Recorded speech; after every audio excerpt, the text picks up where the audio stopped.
कहीं कतन बार हो महलिया कहिया बनैबा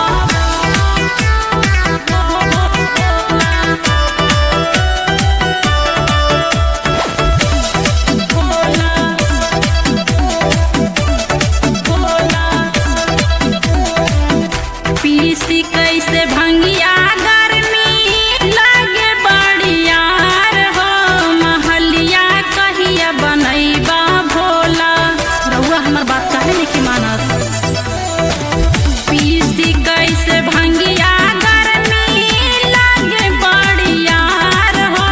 महलिया कहिया बनैबा भोला कहीं कतन बार हो महलिया कहिया बनैबा भोला कहीं बार बार हो महलिया कहिया बनैबा भोला तो सुनी हम ई झोपड़ी में ना रह महलिया कहिया बनैबा वीरेंद्र बिहारी महलिया कहिया बनैबा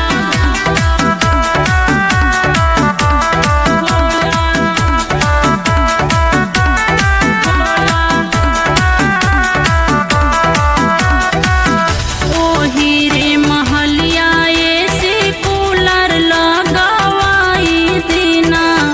लागे गरमिया कोको कोला पिलवाई देना ए स्वामी सुनी ना ओही रे महलिया ऐसे कूलर लगवाई देना लागे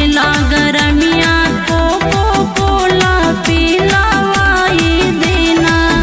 कहियो न पैनी सुखवा जिंदगी में सुतार हो महलिया कहिया बनैबा भोला कहीं बार बार हो महलिया कहिया बनैबा भोला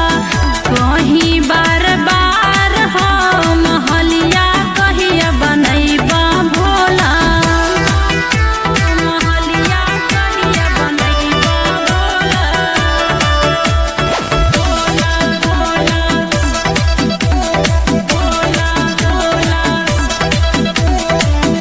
रउआ तो फरक नइखे कौनो हमर बात के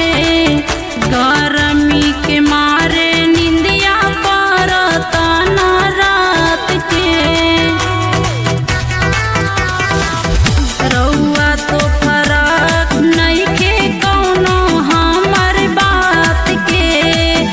गरमी के मारे निंदिया पड़ता न रात के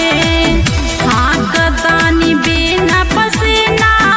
पोछ लागतार हो महलिया कहिया बनैबा भोला कहीं कतन बार हो महलिया कहिया बनैबा भोला कहीं कतन